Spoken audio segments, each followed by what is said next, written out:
अब आपके साइड में एक पोर्ट्रेट दिखाई गई है, तो ये पोर्ट्रेट किसकी है?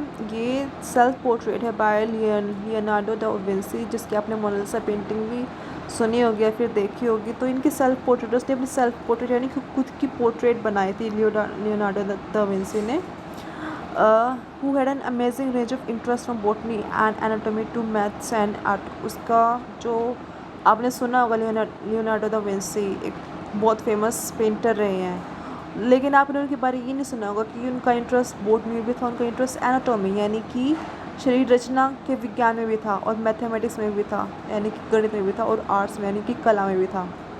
ही painted Mona Lisa and the Last Supper. अभी इसकी हम बात कर रहे थे मोनालिसा पेंटिंग की। उसने क्या, जो लियोनार्डो दा विंसी उन्होंने मोनालिसा और द लास्ट सपर, इनकी दो फेमस पेंटिंग्स हैं। One of this dream was to able to fly. अब उनका एक ड्रीम था, एक उनकी वजह से तो बहुत सारे ड्रीम थे, लेकिन एक ड्रीम क्या था उनका कि उन्हें उड़ना है। ही spent years observing birds in flight and designed a flying machine. उन्होंने क्या किया, बहुत सारे साल तक क्या किया, ऑब्जर्व किया कि बर्ड्स कैसे उड़ते हैं, और एक फ्लाइंग मशीन को डिज़ाइन किया जिससे कि वो उड़ सकें। He signed his name Leonardo da Vinci, discipline of experiment. और वो जो अपना नाम, उन्होंने अपना नाम क्या बताया? Leonardo da Vinci, discipline of experiment, यानी कि परीक्षण का अनुयायी। ऐसा इंसान जो क्या करता हो, एक्सपेरिमेंट यानी कि परीक्षण में कुछ नया करने में विश्वास रखता हो, वो डिसिप्लिन मतलब उसका अनुयायी, उसका शिष्य। Painters did not have older works to use as a model। अब जब पेंटर्स होते थे, ये तो आपकी बात थी पहले स्कल्पचर्स की, अब बात आ रही है आपके पेंटर्स की।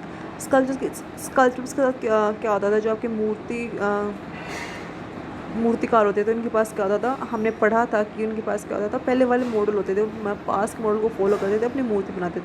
लेकिन पेंटर्स के साथ ऐसा नहीं होता था, उनके पास ओल्डर वर्क नहीं होते, यानी कि पुराने वर्क नहीं होते थे जिसको एज ए मॉडल यूज़ कर सके, यानी कि जिसको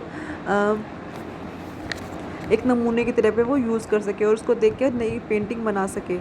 but the like sculptures painted as realistic as possible. लेकिन उन्होंने स्कल्पचर्स की तरह ही संजीव मूर्तियाँ बनाई, जितनी इतनी संजीव मूर्तियाँ बनाई जितनी वो बना सकते थे। उन्होंने अपनी पूरी कोशिश की संजीव मूर्तियों को बनाने की, मूर्तियों नहीं सारी पेंटिंग को बनाने की, यानी कि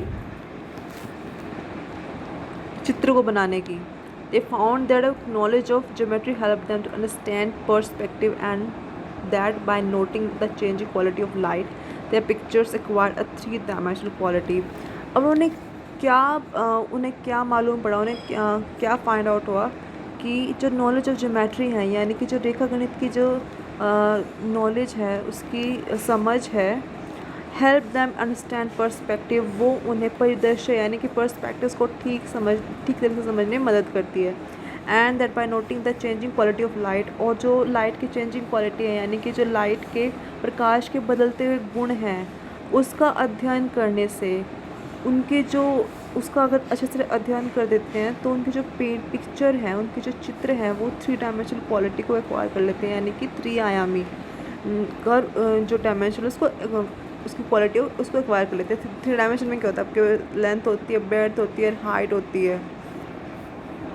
the use of oil as a medium for painting also gave a greater richness of colour to painting than before. अब जो ऑयल यानी कि जो तेल का यूज़ है, उसने भी क्या किया, उसने भी जो कलर्स है पेंटिंग के, यानी कि जो रंग हैं पेंटिंग के, उसको पहले की तुलना में और अधिक चटक बनाया और अधिक रिच बनाया।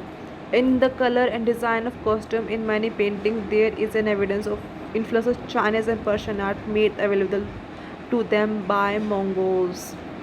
अब जो हम कलर्स और डिज़ाइन की, कॉस्ट्यूम के डिज़ाइन यानी कपड़ों के डिज़ाइन की बात करें बहुत सारे पेंटिंग में, तो वहाँ पे जो चाइनीज़ और पर्शियन आर्ट का, यानी कि चाइनीज़ और पर्शियन की कला का हमें इन्फ्लुएंस यानी कि प्रभाव दिखता है कि जो पेंटर्स हैं उन्होंने कलर में और जो कपड़ों के डिज़ाइन में बहुत सारी पेंटिंग में चाइनीज़ और पर्शियन आर्ट का अनुसरण किया, जो कि उन्हें मंगोल्स के द्वारा अवेलेबल कराई गई थी। दस anatomy, geometry, physics as well as a great strong sense of what was beautiful gave a new quality to art, Italian art. तो इसीलिए एनाटॉमी यानी कि शरीर विज्ञान, रेखा गणित, फिजिक्स यानी कि भौतिकी, and as well as strong sense of what was beautiful, और इसके साथ साथ सौंदर्य की उत्कृष्ट भावना ने जो इटालियन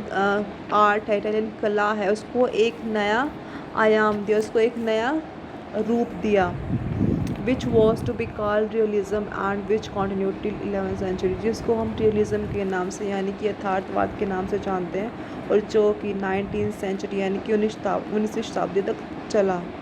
अब रियलिज्म में क्या है, जब लाइफ लाइक पेंटिंग बनती है, कोई भी लाइफ लाइक स्कल्पचर बनती है जिसमें हम देख सकें कि इसमें जीवन है, संजीव है, वो आपके क्या होती है, रियलिज्म, जो रियलिटी से जुड़ा हुआ हो, जो हमें फेक ना लगे, दैट इज़ रियलिज्म।